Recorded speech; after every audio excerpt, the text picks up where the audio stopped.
দেশের মানুষের পাশে দাঁড়ানোর আদর্শ নিয়ে রাজনীতিতে আসা, এই মন্তব্য করেছেন প্রধানমন্ত্রী তারেক রহমান। রাজধানীর নয়াপল্টনে দুস্থ মানুষদের মাঝে খাদ্য সামগ্রী ও বস্ত্র বিতরণ শেষে এই মন্তব্য করেন তিনি। প্রধানমন্ত্রী বলেন, আজকের এই দিনে শপথ নিতে চাই, সমাজে যার যার অবস্থান থেকে অসহায় ও দরিদ্র মানুষের পাশে দাঁড়াতে হবে। মানবিকতা, সহমর্মিতা ও দায়িত্ববোধের মাধ্যমে একটি সুন্দর সমাজ গড়ে তুলতে সবাইকে এগিয়ে আসার আহ্বান জানান প্রধানমন্ত্রী।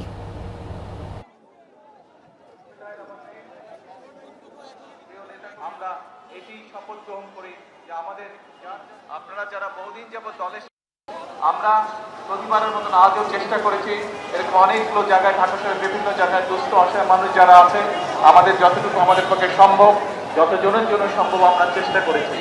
আপনাদের কাছে আমার আহ্বান থাকবে, শুধু দলের পক্ষ থেকে নয়, আপনাদের যাদের যাদের পক্ষে সম্ভব ব্যক্তিগত উদ্যোগেও চেষ্টা করবেন মানুষের অসহায় মানুষের পাশে দাঁড়ানোর জন্য।